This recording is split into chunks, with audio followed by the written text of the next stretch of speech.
지금까지의 시간들은 다 잊어버리고 새로 시작한다는 마음으로 헌법을 한번 해보겠습니다. 일단 우리 강의는 13회에 걸쳐서 이루어지게 될 텐데 연강 형태를 갖다가 우리 장 선생님께서 학생들이 굉장히 힘들어하기 때문에 실효성도 없고 해서 연강은 없애고 대신 토요일을 수업을 진행하게 되고 그 다음에 출발하는 시간하고 끝나는 시간을 조금씩 늘리겠습니다. 그렇게 해서 우리가 주어진 11회의 범위 내에서 끝낼 수 있도록 한번 노력해 보겠습니다. 여러분들도 이미 다 아시겠지만 우리 시험이라는 게 세상에서 제일 어려운 시험입니다.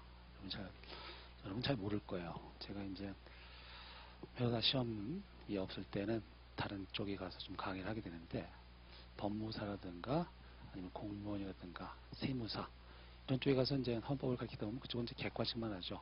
객관식 자체만 놓고 봤었을 때는 그렇게 난이도에 있어서는 우리가 더 어렵다라고 얘기할 수 없습니다. 그분들도 굉장히 어렵게 나와요. 그렇죠? 근데 우리는 사례나 기록을 같이 본단 말이죠. 이런 시험은 없죠, 세상에. 그래서 여러분들이 생각하는 것보다 우리 시험이 굉장히 어려운 시험입니다. 이 뇌가 다르잖아요. 선택형을 풀 때하고 사례 기록형을 풀 때하고 뇌가 완전히 다릅니다. 그렇죠? 그래서 굉장히 어려운 시험이다라는 거. 그리고 더 웃긴 거는, 더 가혹한 것은 우리한테 시간이 얼마 없다라는 것이죠. 저희 짧은 시간 동안에 객사기를 한꺼번에 한다? 이건 뭐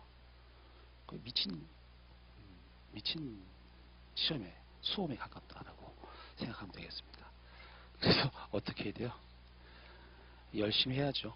열심히 하면 되겠습니다. 일단 우리 헌법을 갖다 오늘부터 들어가게 될 텐데 이렇게 할 겁니다.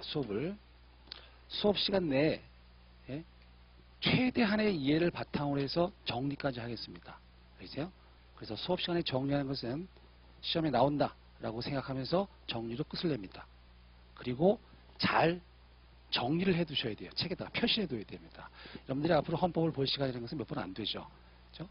자, 그래서 그걸 최소화시키기 위해서는 수업 시간에 정리된 것을 반드시 잘 정리 내지 표시를 해 두시고 그 다음날 우리가 복습 시험을 볼 거예요. 그래서 복습 시험을 통해서 다시 한번 확인하게 될 겁니다. 요 효과가 굉장히 좋아요. 짧은 수업 기간 내에서는 사실 이번에 기본 강의보다는 11회에 걸쳐서 수업 시간의 반은 테스트, 혼자 정리해놓고 테스트하고 이런 식의 구조를 하려고 했었는데 학원 측 사정도 있고 여러분들이 또 헌법에 투자하는 시간도 이렇게 클 수 없다는 그런 우리 측근의 말을 듣고 일단 기본적인 틀을 유지하도록 하겠습니다. 다만 다음날 보게 되는 복습 테스트는 반드시 응시하셔야 돼요. 알겠습니까? 만약에 장 선생님 같은 경우는 뭐 매일 사례를 갖다가 50점 내지 40점짜리를 보게 시켜라 라고 얘기를 하셨는데 그건 제가 한번 일단 진행을 해보겠습니다. 그래서 내일은 일단 OX만 보고 OX는 맨날 볼 거예요.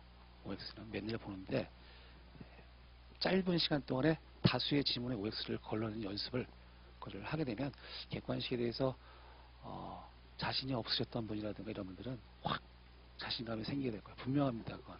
그렇죠? 그 다음에 사례 기록도 마찬가지예요. 그래서 우리가 최신 판례 위주의 쟁점 위주로 각 테마에서 왁구를 잡는 그 연습을 좀 하게 될 겁니다. 그렇게까지만 하고 우리가 이번 기본 강의를 통해서 단권화 강의를 통해서 객관식 논술형을 갖다가 어느 정도는 완성도 있게 다 한꺼번에 정리하고 다음에는 여러분들이 양을 줄이는 반복을 할 수 있게끔 한번 만들어 보겠습니다. 시키는 대로만 하시면 되겠어요.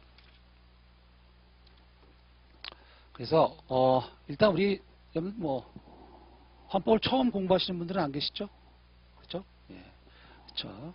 그래서 일단 우리 헌법의 중요성을 보게 되면 헌법이라는 것은 세 덩어리로 이루어져 있죠. 헌법, 총론이라는 부분이 나와 있고 기본권론이 있고 통치구조, 국가조직이라고 얘기하는 부분이 되어 있습니다. 그래서 기본권 파트에서 약 70%의 정도의 지문이 출제되게 되고 통치구조에서 30% 정도. 그렇죠? 그 다음에 헌법 총론에서 10%에서 뭐 이 정도로 나오게 되죠.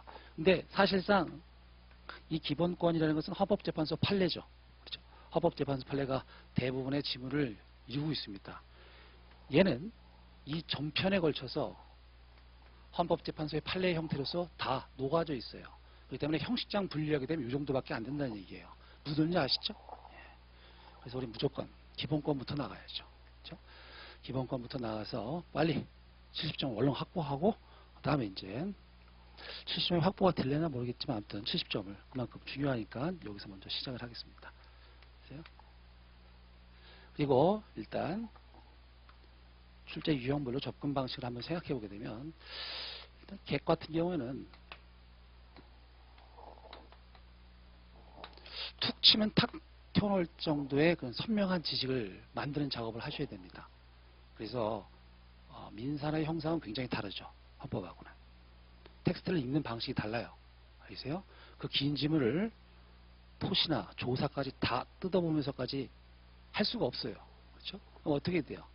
그 긴 지문을 우리가 앞으로 보게 될 그 텍스트의 핵심적인 쟁점을 키워드를 뽑아내고 그것이 적극 또는 소극, 합헌 또는 위헌이라는 결론으로 툭 튀어나올 정도의 연습을 하셔야 된다는 거예요. 이걸 하려면 4번 정도는 반복해야 돼요. 같은 내용을 4번 정도는 반복하게 되면 아무리 뭐 자기가 머리가 나쁘다 하더라도 충분히 달성할 수 있는 방식이에요. 그래서 툭 치면 탁 튀어나온다는 그 문제의식을 갖고 텍스트를 볼 때, 우리 책을 볼 때 정리를 해두셔야 됩니다. 이거 다른 과목도 크게 다르지 않죠. 그렇죠? 툭 치면 탁 튀어나온다는 쟁점을 잘 기억하셔야 돼요. 그래서 필요한 게 이겁니다. 툭이라는 부분, 즉 쟁점. 텍스트 내에서 쟁점을 찾아내는 연습을 늘 하셔야 돼요. 그래서 이 긴 이 문장 속에서 한 페이지에 많은 수의 글자들이 들어가 있는데 거기서 한 단어를 찾아내서 그것이 의미했던 바가 무엇이고 결론이 무엇인지 라는 것까지 맨 처음에 봐두시고 그 다음에 결론만 보셔야죠. 그렇죠? 그런 식으로 연습하면 되겠습니다. 그 다음에 우리가 논술형이라고 얘기는 뭐예요? 사례형하고 기록형이 있는데 사실 사례형하고 기록형은 우리 헌법 같은 경우에는 약간 겹쳐 있는 부분이 많죠. 그렇죠? 많습니다. 특히 이 사례와 기록형 같은 데서는 형식적인 요건들을 갖다가 빼게 되면 거의 헌법재판소 판례를 갖다가 그대로 그 형태를 유지하고 있다는 것을 알 수 있기 때문에 헌법재판소 판례의 논증 구조에 따라서 연습하는 방법을 염두에 두시면 되겠어요. 그리고 이제 횟수가 거듭되면서 우리 논술형 시험의 정체성이 드러나고 있죠. 과거의 사법시험이라든가 다른 논술형 시험하고는 다르게 다양한 목차를 구성할 수 없다는 한계가 있다는 것을 우리 이제 알고 있단 말이죠. 그렇죠? 그래서 최소한의 키워드를 갖다가 정리한 것에 한 것도 나와서 외워야 돼요. 그렇죠? 그래서 물론 이거는 정리를 전 단계 정리라는 것을 필연적으로 앞에 두고 있긴 하지만 키워드라는 것을 갖다가 암기하지 않게 되면 차별화된 답안을 쓸 수가 없어요. 솔직히 헌법 답안이라는 게 여러분들 써보셔서 알겠지만 어때요? 우리가 상식적인 수준으로 구성해낼 수 있는 문장 4페이지를 채우는 데는 어렵지 않습니다. 그렇죠? 그래요. 근데 그것이 과연 법학적 문장으로 재구성되는지 아닌지는 채점위원들의 입장에서 보게 되면 역시 드러난단 말이에요. 그러면 그 문장 하나하나를 다 그들이 읽을까요? 읽지 않단 말이에요. 그럼 뭐냐면 걔들한테 그럴듯하게 보여줄 수 있는 이 키워드가 답안지에 현출돼야 된다는 얘기죠. 이미 뭐 여러분들 다 알고 있는 것들이죠. 그렇죠? 그래서 우리도 역시 사례 기록을 갖다가 정리함에 있어서도 실체적 책의 내용에 있어서는 키워드, 외워야 할 것, 두 문자 따서 외우고 반복하고 해야 돼요. 이것도 역시 반복해야 돼요. 4번 정도의 반복이 필요하다는 거. 그리고 여러분이 쓰는 거에 대해서 시간 투자하는 것을 아끼지 마십시오. 완성된 답안지를 쓰는 것은 우리가 앞으로 시험 보는 기간, 시험을 앞두고 있는 기간 중에서 한 3번? 2번? 이 정도면 돼요. 무슨 소리인지 알죠? 그러니까 우리 15과목을 15과목이라고 했죠. 객사기로 나뉘니까 그걸 다 쓰는 것은 사실 시간 낭비가 될 수 있어요. 그 시간 투자 대비 효용이 좀 떨어진단 말이죠. 그래서 한 2번이나 3번 정도를 모의 시험이 8월하고 몇월 남았죠? 8월 10월? 2개 남았네요. 그 2번 하고 그 다음에 학원 측에서 하는 것 한 번 정도 해가지고 한 3번 정도를 다 하겠다라는 식의 생각만 해주시고, 그러면 그 이외의 시간에는 짧은 자기 스스로의 노트라든가 아니면 뭐 스터디를 통해서도 괜찮고요. 그런 혼자 쓰는 연습 같은 거 갖다가 반드시 해서 3번에서 4번 정도는 써 보셔야지 실제 시험장에서 쓸 수 있는 그러한 지식이 됩니다. 아시죠?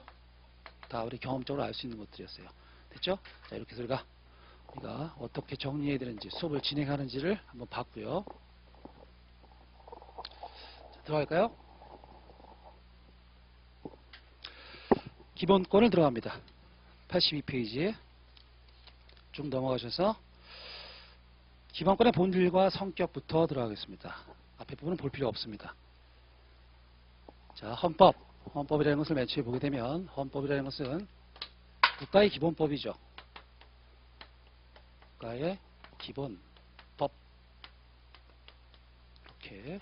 그럼 국가의 기본을 정해놓고 있는 법이라는 얘기네요. 그래서 이 국가의 기본이 되는 사항을 갖다가 한번 추출해내게 되면 이런 내용이 나오게 돼요. 잘 들으셔야 돼요. 국가 권력 조직. 그렇죠?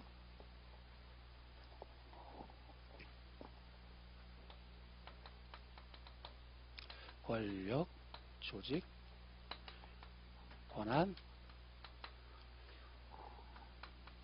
작용, 국민의 기본적 지위.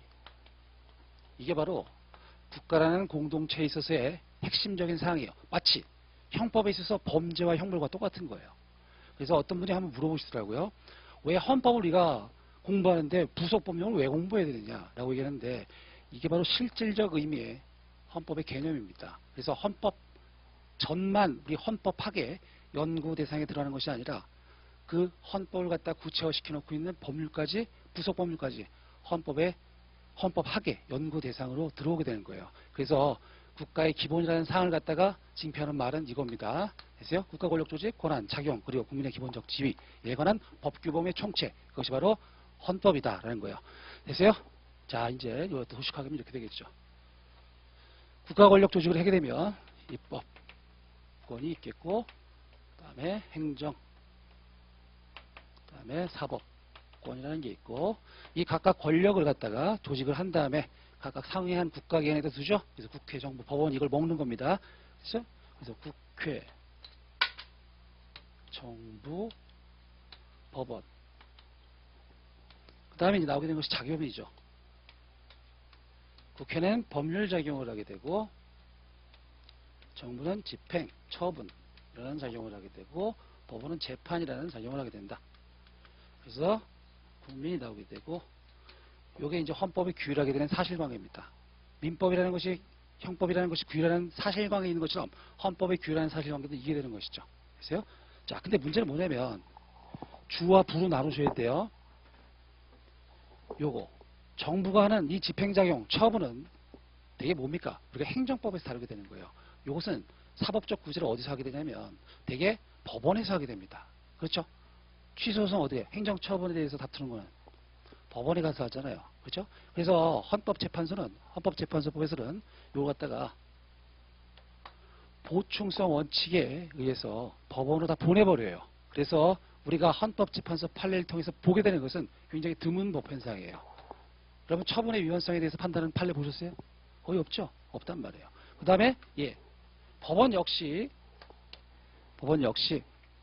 인권 보장 기능을 수행하는 독립된 헌법기관이란 말이죠. 그렇죠? 그래서 얘들은 헌법재판소법이 헌법 소원 대상에서 배제해버렸어요. 그럼 남는 게 뭐죠? 이거죠. 그래서 우리 헌법의 주된 관심사는 국회가 만든 법률 작용이 헌법적 요구, 즉 국민의 기본권을 침해하지 마, 그 다음 헌법 원리에 위배되지 마 라는 그 두 가지 기준에 의한 판단입니다. 됐어요? 간단하죠? 그래서 늘 여러분들이 보게 될 책에서 주된 문구들은 다 법률의 내용이라고 보시면 되겠어요. 그래서요, 그 법률의 내용이 헌법에 위반되느냐, 위반되지 않느냐라는 식의 결론입니다. 그게 바로 헌법재판소의 판례이기도 하고 우리의 70%의 지문을 차지하게 되는 것이다 라는 것이죠. 자, 알겠죠? 우린 주된 관심사가 국회가 만든 법률 작용이다 라는 것을 잘 알아두셔야 돼요. 이게 바로 헌법입니다. 그리고 저게 중심이 되는 것이고, 자, 그래서 이제 여기가 국가권력 조직이라고 해서 통치구조가 되게 되고요.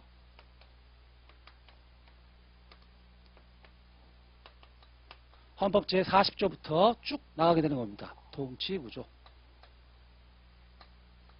그 다음 여기가 헌법 제10조부터 헌법 제37조까지 나와 있는 기본권 파트가 되는 것이죠. 됐어요? 자, 이제 여기부터 들어갈게요. 기본권 총론부터 들어가겠습니다. 자, 기본권에서 이제 법적 성질이라는 게 나오게 되는데, 이 국민들은 헌법에 의해서 일정한 자유를 누리게 돼요. 우린 그걸 뭐라고 하냐면 기본권이라고 얘기를 합니다. 기본권. 자, 그렇다면 헌법에 나와 있는 이 기본권이 원래 인간이라면 누구든지 누리게 될 권리를 갖다가 확인한 것이냐, 아니면 우리가 누리게 될 자유라는 것은 헌법에 의해서 비로소 창설되는 것이냐 라는 식의 두 가지 관점이 있습니다. 기본권을 바라보는 관점이죠. 그래서 다수설 같은 경우에는 어때요? 그렇죠? 인권. 인간이라면 누구든지 누릴 수 있는 자유를 갖다가 기본권 규정을 재확인한 것에 불과하다라는 것이죠. 그렇다죠? 예. 그래서 첫 번째로 보게 되면 2번 기본권의 법적 성격, 자연권설과 실정권설의 대립이 있다. 가의 재확인, 동그라미 쳐야겠죠? 재확인. 자, 그러면 실정권설에 얘기 되면 역시 헌법에 의해서 창설, 여기다 동그라미 쳐야겠죠? 이런 식의 구조가 되는 것이죠. 그러면 시험에서는 어떻게 나오느냐? 그렇죠? 거기가 중요하죠. 실정법상 근거와 양가로 이번에 있는 게 별 펼쳐놔야겠죠? 거기다가 한 문제. 자연권설의 실정법상 근거가 뭐냐는 것이죠. 그래서 자연권설이라는 것은 헌법상 기본권 규정이라는 것은 이미 있었던 선제하던 어떠한 권리를 갖다 재확인한 것에 불과하다는 관점이었잖아요. 그렇죠? 그럼 헌법 텍스트를 펼쳐보게 되면 뭔가 여기에 명시적으로 규정된 것 이외에 다른 게 있다라는 것을 암시하는 문구들은 다 자연권설의 근거가 되는 것이겠죠. 그렇죠? 그래서 보게 되면 첫 번째 줄 37조랑 국민의 자유와 권리는 헌법에 열거되지 아니한 그래서 밑줄 꺼놔야겠죠. 그렇죠? 열거되지 않은 뭔가가 있다는 것을 예정하고 있잖아요. 오케이. 그러면 헌법에 열거된 기본권 이외에 다른 기본권이 있었다는 것을 전제로 한다는 얘기예요. 그렇죠? 자연권설. 그다음 밑에도 마찬가지죠. 확인하고 보장할 의무. 열거되어 있지 않은 다른 것을 확인. 그다음 바로 밑에 명문에 나와 있지 않은 다른 내용, 본질적 내용의 존재를 인정하는 본질적 내용 밑줄. 그래서 이 세 가지가 실정권설의 입장이다. 근거다. X. 자연권설의 근거이다. O. 이런 지문이 그려질 것이다. 됐습니까? 예. 넘어갈게요. 실정권설 특징. 우리가 누리게 될 자유라는 것이 헌법에 의해서 비로소 창설된 것이다. 마치 민법상 소유권의 구성 요건을 충족시켰을 때 소유권을 먹는 것처럼 헌법에서 자유권이라는 것이 헌법의 구성 요건을 충족시켰을 때 먹는 것이냐라는 거예요. 그렇죠? 같은 맥락으로 바라보게 되면 자, 기본권이라는 것은 국가가 지정한 법률 범주 내에서 효력에 인정되는 제한된 권익에 불과하다라는 식의 결론이 바로 실정권설의 입장이죠. 되세요? 여기서는 뭐 지문 하나 정도만 생각하면 되겠습니다. 됐습니다. 3번 기본권의 이중적 성격. 제가 우리 국민이 누리게 될 자유라는 것은 어떠한 성격을 갖고 있느냐. 맨 처음에 이 기본권이라는 것이 연역적으로 봤을 때 대국가적 방어권이라는 것부터 출발하게 되죠. 그래서 기본권의 성격은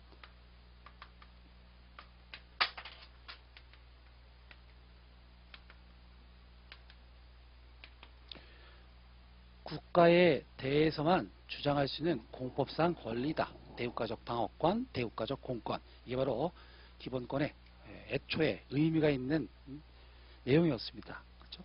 그런데 국가가 존재하는 이유를 한번 생각해 보세요. 국가가 존재하는 이유라고 했었을 때 국민의 기본권 실현입니다. 국가가 존재하는 이유는 국민의 자유, 재산을 최대한 보장하기 위한 거예요. 그렇죠? 그런데 헌법이 이렇게 보장해 놓고 우리가 권력 조직을 만들었던 이유는 국가의 자유 실현을 최대한 효율적으로 하기 위해서 만들어진 것이죠. 그렇죠? 이 국가 권력 조직은 뭘 만들게 돼요? 얘들이 탄생시키는 게 뭐예요? 우리 사회 질서에서. 법 제도죠. 얘들이 만드는 게 제도예요. 그렇죠? 그래서 얘들은 자유 실현을 최대한 극대화시키기 위한 제도를 갖다 법 제도를 갖다 만들게 되는 겁니다. 그렇죠? 그래서 기본권이라는 가치는 저 밑에 있는 애가 국가에 대해서 누리게 될 법적 이익일 뿐만 아니라 국가가 법제도를 형성할 때도 소스로 쓰이죠. 그렇죠? 그렇다죠? 무슨 소리인지 알겠어요?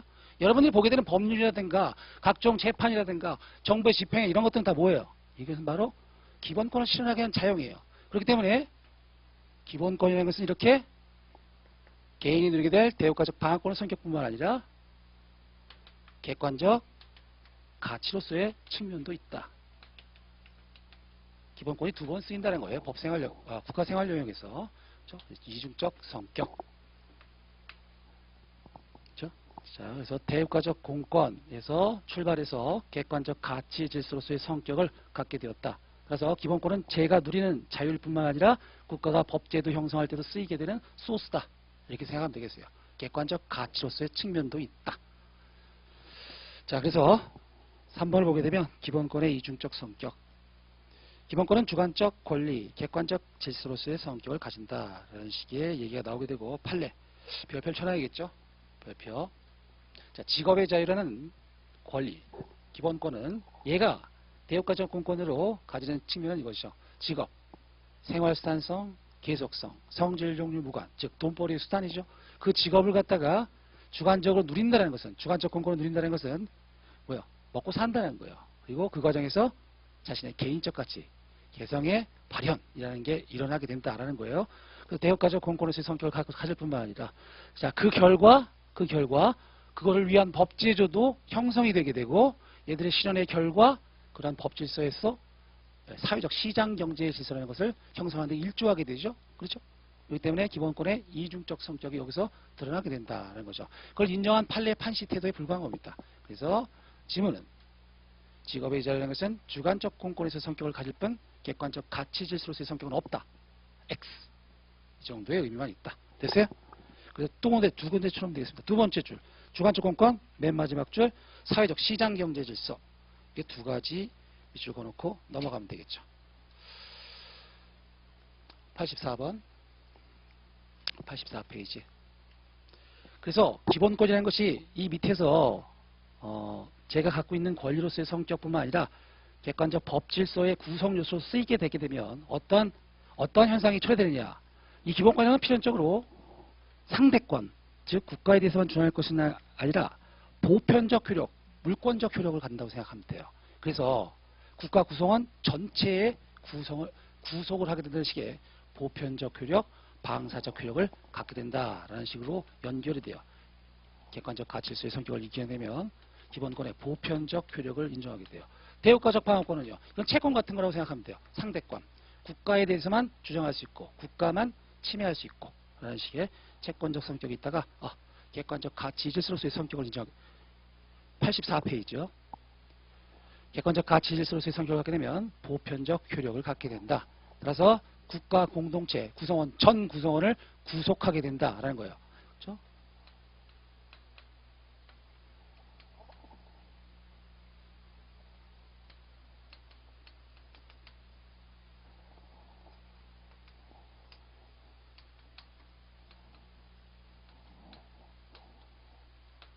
이게 어떤 의미냐면 이런 의미겠죠. 기본권이라는 게 얘하고 얘 사이에서만 문제됐다가 객관적 가치 질서로서의 성격을 갖게 되고 이거를 타고 공동체 전체를 구성하는 질서로서 보편적 효력을 갖게 된다는 얘기예요.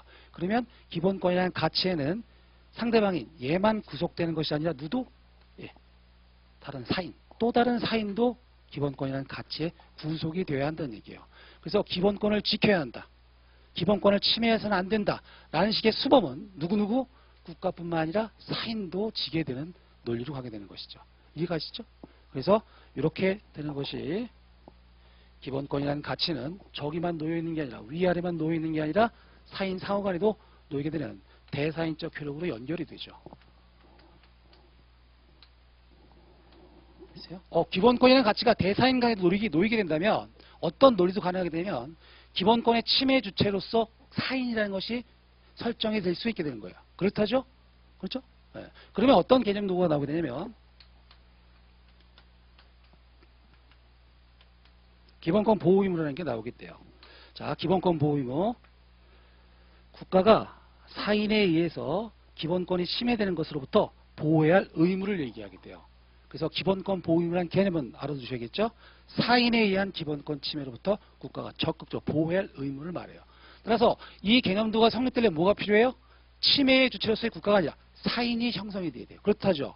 그렇죠? 그래서 자, 국가의 기본권 보호 의무라는 것은 이렇게 논리 구성을 타고 들어오게 된다는 것이죠. 정리하게 되면 자, 기본권에서 주관적 공권으로부터 출발했습니다. 근데 객관적 가치 질서의 성격이 강조되게 되고 그 결과 기본권이라는 것은 대국가적 공권에서 국가 전 구성원을 구속하게 되고 그 결과 대사인 간에도 효력이 미치게 되고 그 결과 기본권 보호 의무도 탄생시킬 수 있게 되는 것이다. 라는 논리. 괜찮아요? 예, 좋습니다. 그래서 한번 보게 되면 공동체 질서 형성을 위한 기본 원칙으로서의 기본권. 첫 번째 줄 국가와 국민과의 개별적인 관계 뿐만 아니라 양가로 입으로 넘어가서 보편적 효력 맨 끝에 국가의 구성원을 포괄 이렇게 연결이 되고 결국 양가로 3번 기본권의 잠재적 침해자로서의 국가가 아니라 바로 밑에 보호자, 침해자 동그라미 2개 쳐놓으면 되겠네요. 양가로 3번에 이런 식의 논리 구성이 되게 된다. 그것도 역시 판례가 확인하고 있습니다. 그래서 헌법재판소 판례 태도도 그 맥락에 다시 한번 읽어보게 되세요. 그래서 지문은 이런 식의 구성이 되죠. 기본권의 이중적 성격이라는 것은 기본권의 대사인적 효력과 연관이 있지만 기본권의 보호 의무와는 연관이 없다. X. 됐어요? 자, 관련 판례 한번 읽어보면 되겠습니다. 맨 마지막 줄 줄친 것도 한번 보세요. 객관적 가치 질서의 기본권이라는 것은 모든 국가 기능을 방향을 제시하는 지침으로서 사용한다. 이 뭐야? 효력을 미친다. 라는 것. 그래서 국가기관한테 객관적 내용을 실현할 의무, 동그라미 쳐주시고 의무까지 연결이 된다. 기본권과 제도보장. 자, 제도보장은 지방자치제도를 들어가기 전에 보겠습니다. 넘어갑니다. 자, 이제 기본권의 주체로 넘어갈게요. 우리가 여기서 봤던 거, 이 기본권의 객관적 가치 질서의 성격, 이중적 성격이 이 기본권 총론 테마에 다 미치는 영향을 이해하셨죠? 네. 내일 한번 시험 봐보면 이제 알겠죠? 이해했는지 몰랐는지.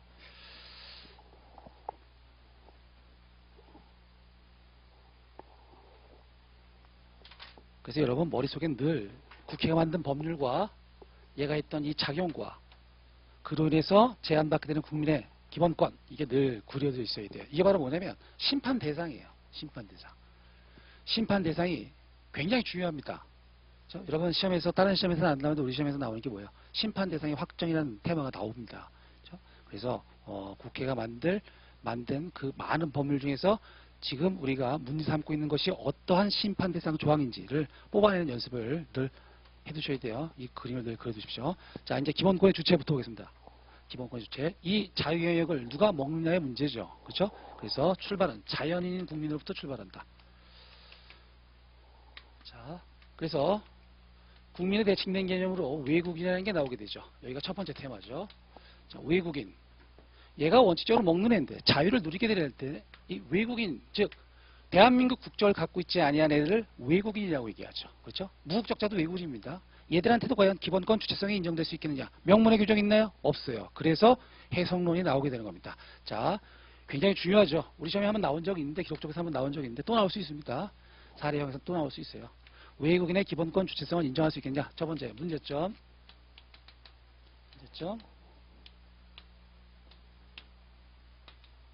판례. 결론. 10점 정도 생각하면 되겠죠. 자, 일단 명문의 규정이 없다는 점을 부각시켜줘야겠죠. 있으면 되죠. 없어요. 없으니까 해석론이 문제가 되는 겁니다. 그래서 자, 외국인의 기본권 주체성을 인정할 때 학설상 논의는 이해만 해두세요. 쓸 수는 없습니다. 그렇죠? 일단 문헌설과 그 다음에 성질설이라는 두 가지 학설 제목만 알아두십시오. 문헌설, 즉 헌법 규정을 봐라. 국민의 권리라고 되어 있지 않느냐. 오케이. 대한민국 국적을 갖고 있는 국민만 누릴 수 있지. 외국인한테 부정된다. 성질설. 일반적으로 부정할 수는 없고 성질상 인간의 권리, 국민의 권리가 아니라 인간의 권리라고 볼 수 있다면 걔들 인정할 수 있겠다는 것이죠. 그래서 다수설적 입장은 판례는 성질설의 입장에서 들어가게 됩니다. 그래서 자, 학설 제목은 여러분들이 검토 쪽에서 성질설과 문헌설 갖다가 기억해 두면 되겠습니다. 자, 판례 인존과 행추, 인간의 존엄과 가치 행복 추구권.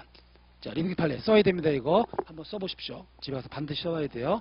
그 밑에 보면 판례 보면 나와 있어요. 인간의 존엄과 가치 행복 추구권과 같은 성질상 인간의 권리, 성질상 인간의 권리라는 말이 나와야겠죠. 성질상 인간의 권리라는 말,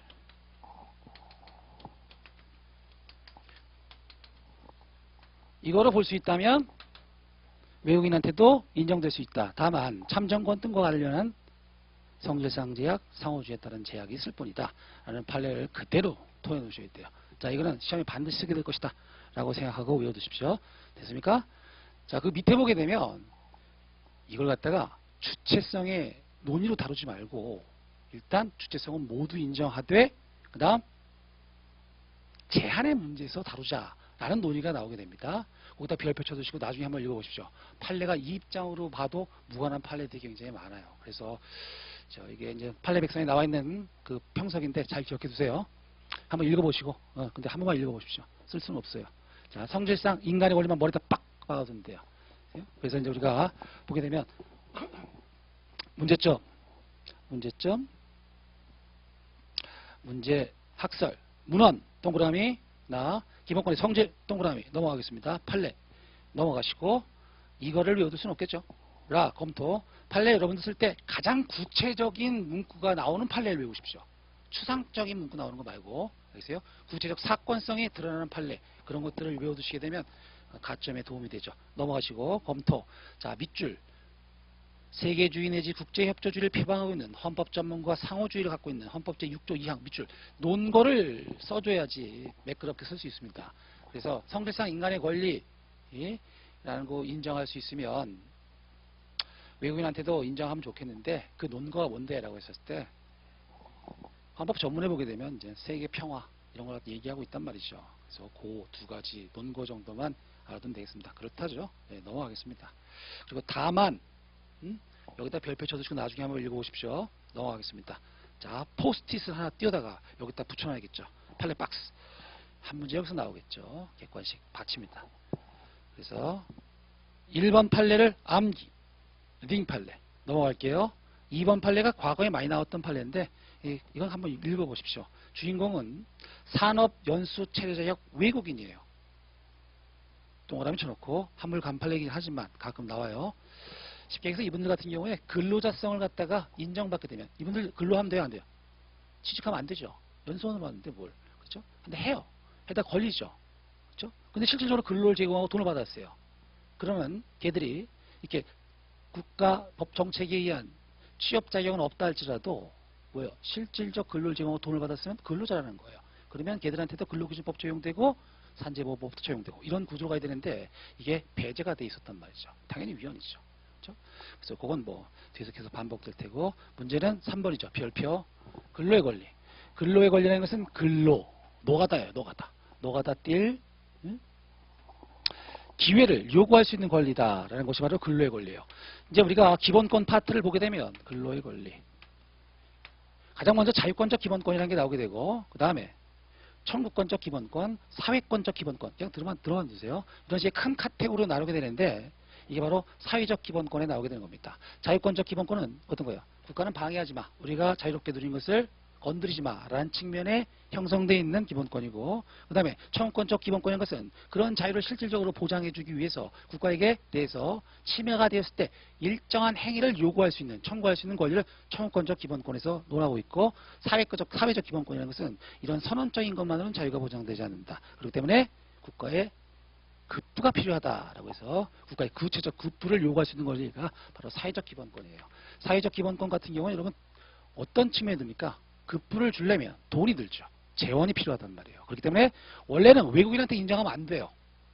국민도 먹고 살기 바빴는데 무언 외국인한테 줍니까? 그렇죠? 그런 맥락이었습니다. 그래서 안 인정되는 것이 부정된다고 한 것이 전례 입장이었는데 이제 이때부터 이제 나오기 시작하는 겁니다. 근로의 권리. 근로의 권리에 딱 뜯어보게 되면 국가에 대해서 일할 기회를 요구할 수 있는 권리인데 여기를 보게 되면 두 가지 측면이 있다라고 해서 일할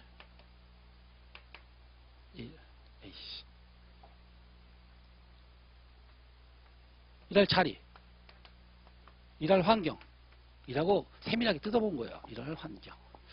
자, 어때요? 일할 자리, 일할 환경. 하나는 자유권적 성격, 하나는 사회권적 본래적 성격이 있단 말이에요. 그게 뭐예요? 여기죠. 그래서 이게 바로 사회권적 성격.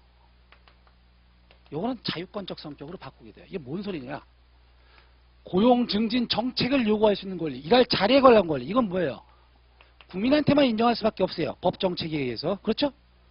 그런데 얘들 근로관계를 형성한 이후에 인간의 존엄에 상응한 근로조건을 요구할 수 있는 권리는 당연히 인간의 권리죠. 그래서 자유권적 측면이 있다라고 해서 여기에 대해서 외국인한테 인정되는 것이죠. 여기는 외국인한테 부정되고 국민한테만 인정되고, 여기는 인간이기 때문에 외국인한테도 인정된다라는 지문이 나오게 되는 것이죠. 자, 이거 우리 시험에 아직 안 나왔어요. 사례형으로 나올 수 있습니다. 우리 관련 시험에 나왔습니다. 그래서 외국인의 기본권 주성 관련해서 여기 굉장히 핫합니다, 요새. 이런 그 불법 체류 외국인 분들이 기본권 주성이 지금 굉장히 많이 문제가 되는데, 조금 이따 봅시다. 이렇게 얘기하고. 자, 일할 자리, 일할 환경. 그래서 지문 같은 경우에는 일할 환경과 일할 자리를 여러분들이 구분하셔야 돼요. 그래서 지문에서 발견해 내셔야 됩니다. 되세요? 문제의식만 갖고 계십시오. 자, 일할 환경과 관련해서 일할 환경을 표현하는 다른 문구들이 있어요. 합리적인 근로조건, 작업 환경, 이런 말들이 이 표현하고 똑같이 동시에 놓인다는 것을 알아두시면 되겠어요. 그래서 3번 근로의 권리, 일할 자리 동그라미, 일할 환경 동그라미.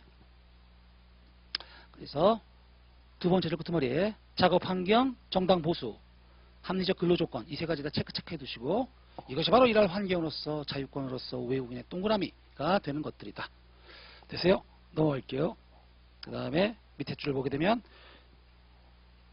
자, 밑에 줄 국가에 대해 고용 증진을 위한 정책을 요구할 수 있는 권리. 이건 뭐겠습니까? 일할 자리죠. 이게 일할 자리 뽑아다 밑으로 쭉 연결시켜 두시고, 자, 요거 시험 보기 전에 3번만 보면 되겠습니다. 넘어가시고, 다음 페이지 직업의 자유. 역시 별표죠.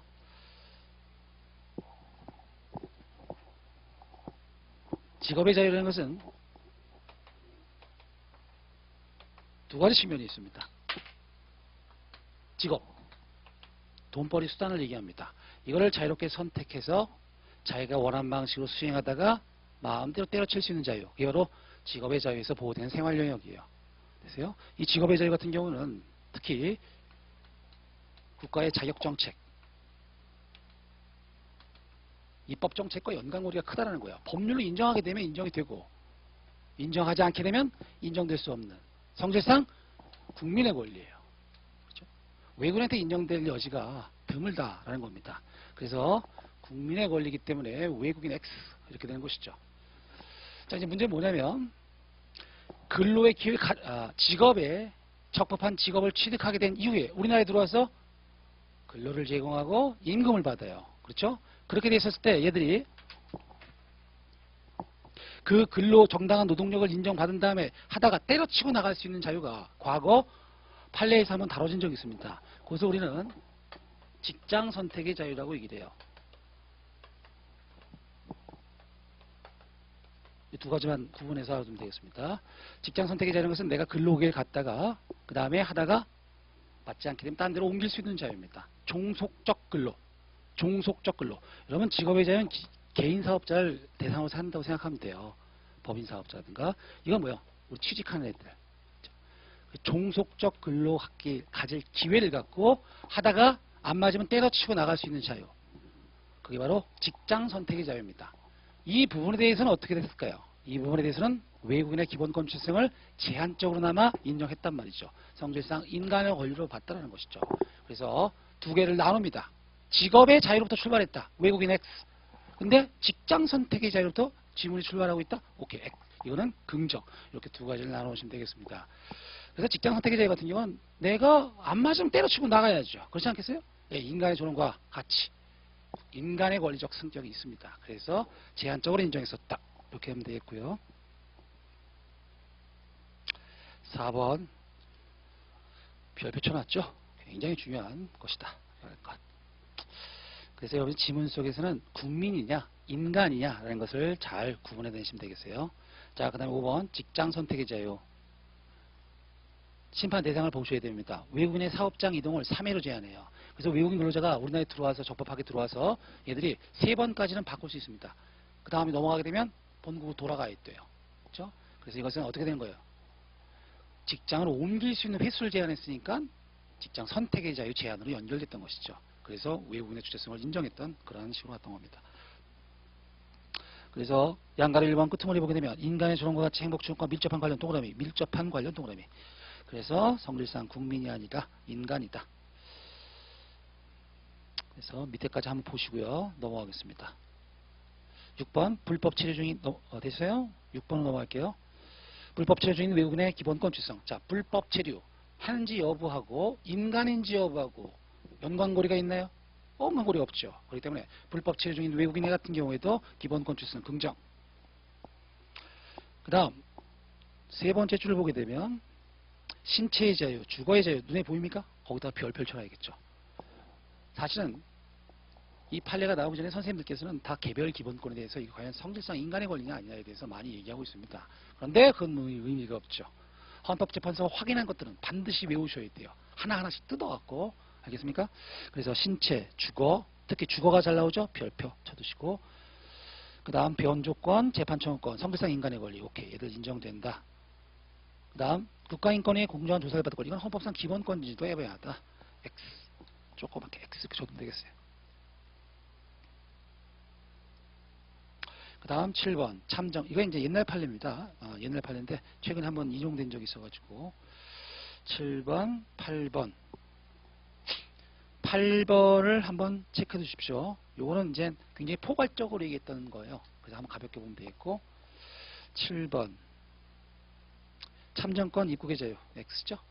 그렇죠? 입국의 자유 외국인 애들이 우리나라 입국의 자유 원래 입국의 자유라는 것 국적 선택권 같은 맥락에서 논의했었을 때 이런 것들은 천부 인권사상 아까 기본권 얘기할 때 인간이라면 누구든지 누릴 수 있는 자유가 인권이다 라고 했을 때 그 천부 인권사상에서는 이 국적 선택권이라는 것이 기본권으로 인정됐었습니다. 나중에 보게 되겠지만 근데 오늘날 세계 각국에서는 각국 사정에 따라서 법제에 따라서 외국인의 자유로운 입국이나 선택을 하는 나라는 없죠. 그래서 우리나라도 같다. 그래서 참정권, 입국의 자유 X. 그 다음에 두 번째로 끝에 출친대만 체크해도 되겠네요. 외국인이 복수국적을 누릴 자유 이런 것들은 도통 도출될 수가 없다. 그래서 이 심판 대상은 이거예요. 여러분 외국인 애들이 외국인 분들이 우리나라에 들어오게 되죠. 그럼 우리는 원칙상 단일국적주의를 예전에 취했어가지고 그 사람한테 뭐라고 요구하냐면 야 니네 원국적을 포기해라 라고 요구했단 말이에요. 그렇죠? 그랬더니 그 법률 조항에서 내가 복수국적을 누릴 자유가 제한된다 라고 주장했던 거예요. 그런 기본권은 인정되지 않는다. 간단하네요. 넘어갈게요. 자, 그래서 이제 89페이지를 보게 되면 밑에 건 가볍게 보시고 89페이지 사시 사례에 나와 있는 거 보세요. 자, 뭘 먼저 봐야 돼요. 여러분이 어떤 사례가 주어진지 간에 헌법 사례에서는 딱 두 가지를 먼저 보면 돼요. 청구인의 청구 주장, 기본권 침해 주장, 청구 취지겠죠? 그거하고 심판 대상만 보면 됩니다. 심판 대상을 딱 잡거나 또는 청구인이 주장했던 청구 취지를 뽑아내거나 이 두 가지에다 포커싱을 해주면 돼요. 자, 다른 거하고 크게 다르지 않죠. 자, 89페이지 보겠습니다. 그래서 외국인 근로자는 입국한 날부터 3년의 범위 내에서 취업활동 제한. 아까 옆에서 봤던 거와 좀 차이가 있죠. 그래서 5번하고 옆에 5번 판례 있죠. 직장 선택의 자유. 그거는 이렇게 연결시켜 두십시오. 그래서 판례는 사업장 변경 횟수 제한이었는데 이것은 취업활동 기간의 제한이에요. 취업활동 기간의 제한. 그래서 입국한 날부터 3년의 범위에서 취업활동을 할 수 있다라고 했던 조항에 대해서 과연 외국인의 주체성을 인정할 수 있겠느냐라는 것이죠. 그래서 어떤 키워드가 생각나야 돼요. 이게 떴다 하게 되면 성질상 인간의 권리인지라는 것이 떠올라야 되고 그 다음 근로의 권리와 직업의 자유에 있어서 외국인의 기본권 주성이 부분적으로 인정되었던 부분 그거를 기억하면 되겠죠. 그렇죠? 여기 같은 경우는 이제 근로의 권리성이 가장 핵심적인 기본권이었어요. 그렇죠? 근로의 권리 한번 볼까요? 자, 이게 일할 환경입니까? 일할 자리입니까? 결단을 내리십시오. 어떤 것이든 상관없어요. 왜? 판례가 아직 없으니까.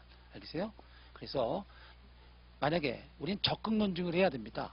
무슨 소리냐? 보람 판단을 가기 위해서는 기본권 주성이 인정하는 듯한 판시라는 게 좋겠죠?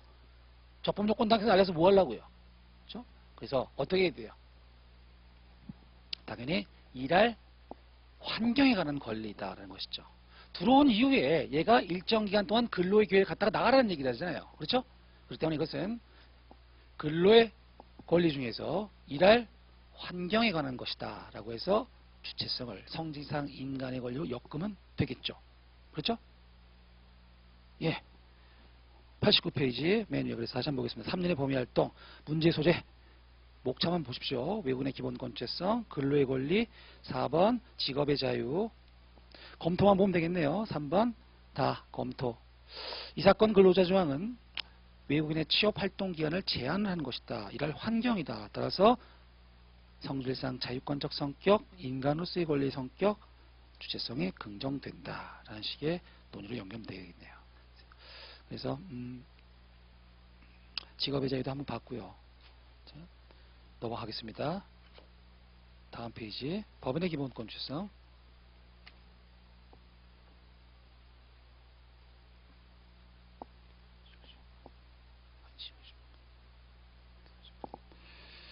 자, 그 다음 두 번째 테마가 법인의 기본권 주체성이죠. 자연인인 국민에서 자연인의 대칭된 개념으로서 나오게 되는 것이 법인이었죠.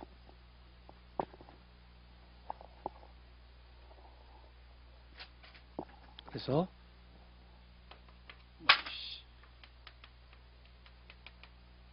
법인의 기본권 주체성 문제점. 명문의 규정이 있어요? 독일은 있습니다. 근데 우리는 없어요. 객관식으로 나왔었죠? 문제점 없어요. 그렇기 때문에 인정 여부가 문제가 된다. 판례 암기해야겠죠? 판례 정도만 정확하게 암기해도 되겠습니다. 법인의 기본권 주체성과 관련해서는 성질상 법인에게 인정할 수 있는 기본권이 키워드죠. 이것도 역시 성질설입니다.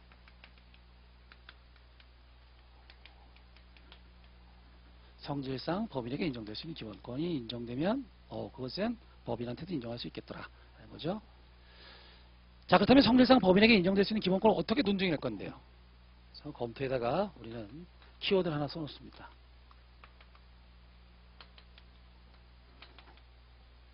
성질상 자연에게만 인정될 수 있는 기본권이 아닌 기본권이 바로 성질상 법인에게 인정될 수 있는 기본권이에요. 그래서 육체적 특성, 심리적 특성, 정신적 특성으로부터 유래되는 기본권이다. 그러면 X.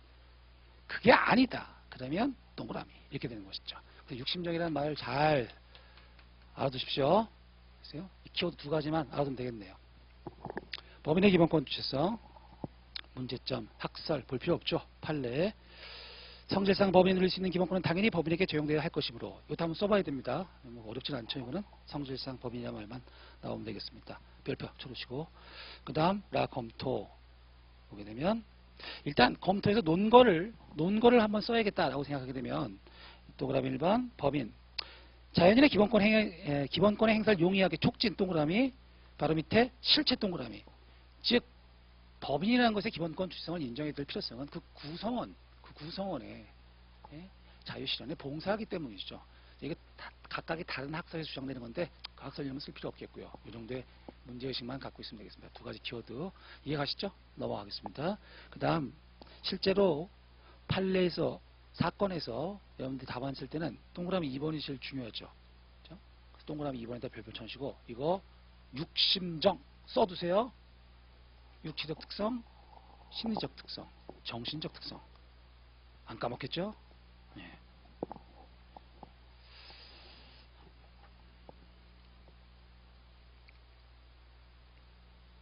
다음 페이지 91번 법인의 인격권 2번 별표. 자, 법인의 인격권. 자, 인격권이라는 것은 자신과 분리할 수 없는 인격적 이익의 향수를 내용으로 하는 권리예요. 그게 인격권이다. 법인한테도 인정할 수 있겠느냐의 문제죠. 그렇죠? 근데 헌법재판소 판례 같은 경우는 사제강구 사건에서 법인의 사회적 명예와 신용이라는 기본권 주성을 인정한 바가 있죠. 그렇죠? 그래서 객관식용이죠. 양가로 1번. 자, 사자강국에서 법인이든 자연인이든 인격권이 무시되고 체크해서 넘어가겠습니다. 양가로 2번에다가 이게 중요하죠. 자, 법인도 그 사회적 목적과 기능에 비춰봤었을 때 인격권의 한 내용인 사회적 신용이나 명예의 주체가 될 수 있다. 그래서 인격권의 한 내용인 사회적 신용이나 명예의 주체 써보십시오. 하나 별표. 이걸 한번 써보셔야 돼요. 됐어요? 자, 됐습니다. 이 정도만 알아두면 되겠어요. 쉽게 얘기해서 법인 같은 경우에도 사회적 신용이나 명예 같은 경우에는 그 주체성을 누릴 수 있죠. 그렇죠? 자, 이제 문제는 이게 인격권에 대해서 지금 특히 이 법인의 인격권 주체성에 대해서 논의가 굉장히 뜨겁습니다. 반대 의견도 굉장히 세요. 그래서 헌법재판소 판례에서 나오게 되는 문제의식을 갖고 계셔야 되는데, 문제는 뭐냐면, 써볼까요? 인격권이라는 그것은 사실상 육심정에 가깝지 않습니까? 육심정에 가까운 특성이 있어요. 그러나 이 법인 같은 경우에도 사회적 신용이나 명예 주체가 누릴 수 있는 주체가 될 수 있기 때문에 그 기본권의 주체성이 인정된다는 얘기였어요. 그렇죠? 법률적 차원의 보호라는 말을 한번 보십시오. 법률적 차원의 보호라는 말은 어떤 느낌이에요? 헌법적 단계의 기본권적 보호가 아니라 법률에 비로소 인정하게 되면 누리게 될 법적 이익에 불과하다는 거예요. 뭐가요? 인격권이라는 것이. 이 반대 의견의 내용이란 말이죠. 이거 나오긴 틀린 겁니다. 법률적 이익, 법률적 보호, 법률적 차원의 보호 정도, 이게 이것과 대칭을 이루는 말이다 라고 알아두면 되겠습니다. 넘어갈게요. 사례와 관련해서는 나올 때가 됐죠. 나올 때가 됐습니다. 우리 시험에도 나올 때가 됐어요. 옛날에 이제 밑에 2012년도 일회 문제였죠. 변호사 시험 본시험 사례 예상은 나온 적이 있어요. 주식회사 보이시죠? 다른 거 볼 필요도 없죠. 주식회사. 문제는 주식회사 같은 경우는 영리사단법인이기 때문에 문제가 없어요. 그렇죠? 영리사단법이니까 법인이잖아요. 그래서 성질상 육심정인지 여부만 검토하면 됐습니다. 문제 뭐냐면 다음 페이지를 한번 볼까요? 자세히 볼 필요 없어요. 다음 페이지를 보게 되면 93페이지를 보게 되면 전국치킨연합 사건이 있었어요.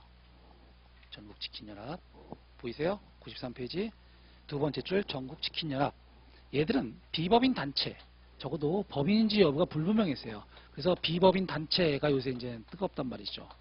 여기를 이제 알아두셔야 돼요. 왜냐면 이거는 여러분들이 논증을 두 번 해야 되기 때문에 나오게 된다는 얘기예요. 자, 비법인 단체도 헌법재판소가 기본권 주체성을 인정할 수 있겠냐라고 물어봤었을 때 대표자의 정함이 있고 독립된 사회적 조직체로서 활동하고 있다. 왜요? 등록은 안 했지만 등기는 안 했지만 실체가 있다는 거예요. 왁구가 있다는 거죠. 그러면 여기 올라가는 거예요. 성질상 법인에게 인정될 수 있는 기본권 인정해 줄게 라는 거예요. 그래서 이 대표자의 정함이 있고 독립된 사회적 조직체로서 활동한다는 말, 이 말을 갖고 사실관계에서 그걸 뽑아내서 포섭만 시키면 돼요. 그러면 육심정 검토해서 두 단계로 인정된다, 인정되지 않는다 논리 구성을 하면 된단 말이에요. 간단하죠? 예. 그래서 이 전국치킨연합 사건을 사안의 해결을 갖다 한번 나중에 검토해 보십시오. 자, 문제는 92페이지로 가서 단체의 기본권 주체성에다 별표를 쳐두시고, 자, 92페이지에 나오는 단체의 기본권 주체성도 역시 한 문제가 나오게 되죠. 여기서 한 문제를 내라 라고 하면 6번이죠. 정당입니다. 정당. 정당의 법적 성질은 뭐예요? 비법인 단체로서의 성질을 갖고 있죠. 그렇죠? 그래서 정당의 법적 성질과 기본권 주체성이라고 해서 나왔던 것들이 쫙 나와 있습니다. 그래서 나중에 보게 되겠지만 정당이라는 것은 이 국가 공동체 생활 영역에서 이쪽에 있습니까? 이쪽에 있습니까? 정당이 여기 있죠? 정당이라는 애들은 국민의 정치적 의사를 모아서 국가 의사로 매개하죠. 그래서 얘들은 기본적으로 공적 기능을 수행하지만 사적 단체로서의 본질을 갖고 있습니다. 그래서 얘들한테 적용되는 규정은 정당법 관련 조항을 빼게 되면 사법상 일반 조항이 적용되게 됩니다. 됐어요? 자, 얘들 법적 성격이 뭐라고요? 비법인 단체예요. 그렇기 때문에 대독사체, 대표자의 정함 있고 독립된 사회적 조직체 이런 거 검토해볼 필요도 없이 그냥 그냥 인정된다 라고 보는 것이 그냥 나오게 됩니다. 그래서 기본권 주체성 긍정, 기본권 주체성 긍정.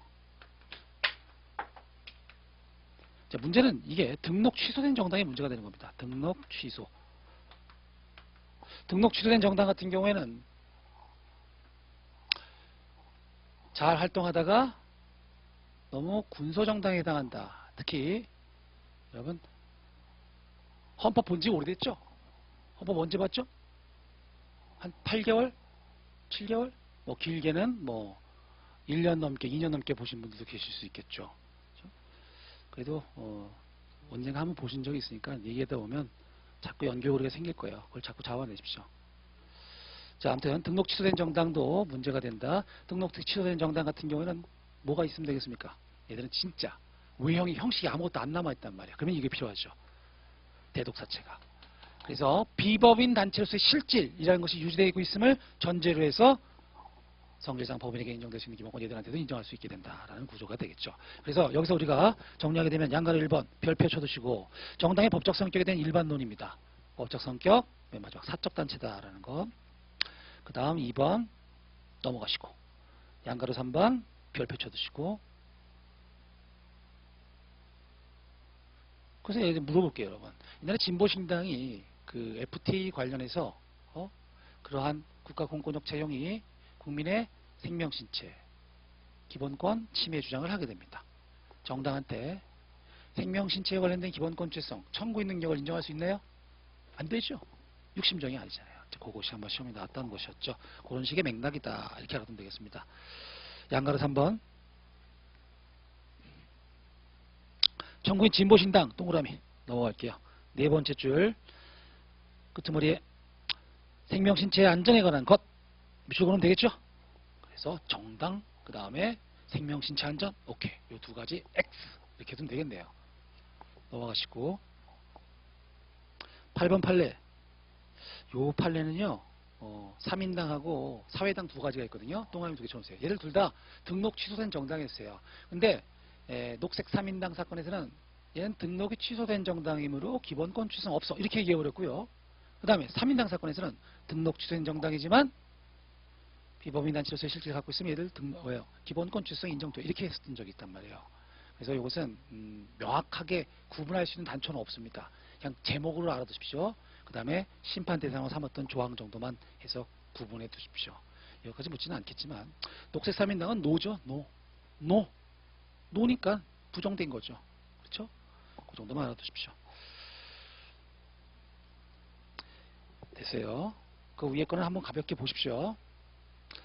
다음 페이지 공법인 등의 기본권 주체성. 자, 이제 여기가 안 나왔단 말이죠. 그래서 사실 작년에 우리가 진모 볼 때 맨 처음에 1회 문제가 뭐였습니까? 안 하셨구나. 혹시 제 수업을 한 번이나 들어본 적 있습니까? 있어요? 없죠? 다행이네요. 지난번 했던 거 또 하면 되겠네. 자, 문제는 이게 아직 안 나왔다는 거죠. 아직 안 나왔다는 거예요. 근데 굉장히 핫하단 말이죠. 그래서 나올 수가 있겠다.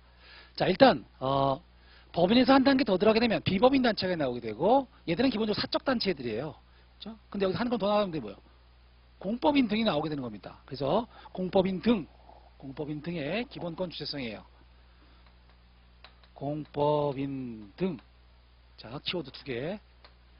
공법인 등, 국가, 기관, 국가, 공법인 등 얘들은 기본권의 소지자예요, 수범자예요? 그렇죠? 수범자, 소지자 X, 수범자 동그라미. 이 혼동농구라고 얘기를 하죠. 그래서 기본권을 떠받들어서 지켜주고 실현시켜줄 애들이지 그 명령을 받은 애들이지 갖고 누릴 애들이 아니다라고 해서 기본권 주체성이 부정됩니다. 이거는 쓸 수 있어야겠죠? 그렇죠? 공법인 등. 근데 여기 굉장히 많이 들어가요. 열거되는 집단들이 많습니다. 알겠어요? 자, 이거 어떻게 할 거예요? 바꿉니다. 바꾸면 헷가닥해요. 무슨 소리인지 알죠? 우리 헌법 지문이 이렇게 치사한 지문이죠. 자, 아무튼 그 논리를 알아두시고 보게 되면 그렇다면 이제 물어보겠습니다. 공법인 등 특히 국립대학인 서울대학교라든가 한국방송공사라든가 이런 공공단체들한테 기본권 주체성이 인정될 여지가 없나요? 아니란 말이죠. 그렇죠? 그래서 원칙은 아닌데 예외적으로 갖는 애들이 있다. 원칙과 예외 구조로 나눠주고 예외에 누가 들어가는지를 보면 되겠네요. 그렇죠? 그래서 예외 들어간 애들은 서울대학, 그렇죠? 국립대학인 서울대학의 학문의 자유와 대학의 자율성의 주체성을 인정한 바가 있었고 그 다음에 한국방송공사의 방송의 자유 주체성을 인정한 바가 있었습니다. 자, 어떤 느낌이 들죠? 이 공법인 등에도 예외적으로 이외적으로 기본권 주체성을 인정할 수 있기 위한 실질적 기준이 보이는군요. 그렇죠? 그래서 ABC. 밑에 보면 나와 있죠.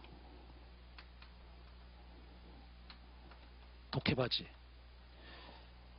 조직법상 국가로부터 독립된 지위를 갖고 있어요.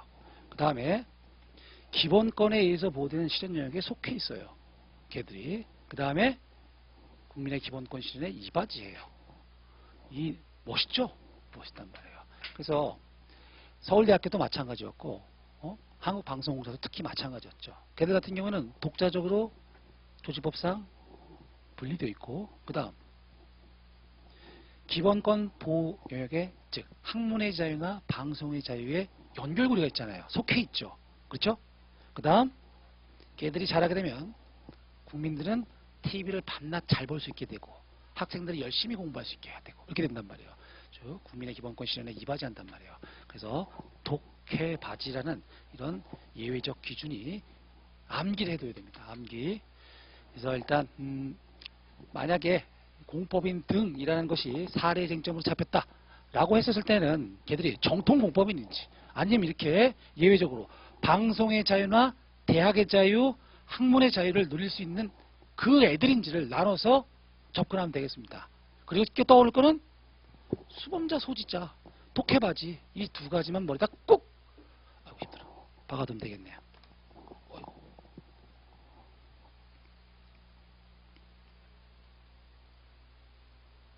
그림을 그려봅시다. 93페이지 맨 끝에 판례, 수범자, 소지자 동그라미 쳐놓으시고 넘어가세요. 그 다음에 94페이지 보게 되면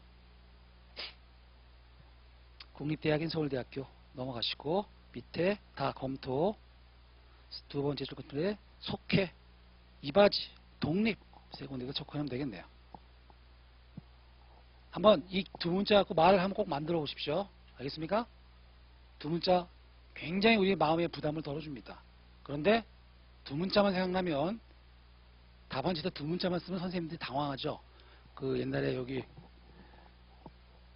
그 양모 교수님이 유명하신 분이 계셨잖아요. 근데 그때 소위등청이라는 말을 이 박정수 선생님이 잘 쓰잖아요.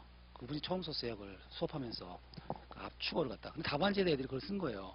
그랬더니 그 답안을 채점한 다음에 거기에 대해서 굉장히 이런 뿌리도 없고 근본도 없고 이런 단어를 어디서 누가 만들었는지 참 궁금하다. 이런 식의 얘기가 썼던 적이 있었죠. 그 시기에 뭐 이런 데는 한번 나온 적이 있어요. 한 10몇 년 전에. 자, 아무튼 중요한 건 뭐냐면 다른 과목도 마찬가지죠. 두 문자를 외운다. 그 다음에 두 문자 써보기는 어려우니까 두 문자가 녹아져 있는 말을 가장 간략한 말로 한번 해본다. 이 두 가지 계속 반복해 보십시오.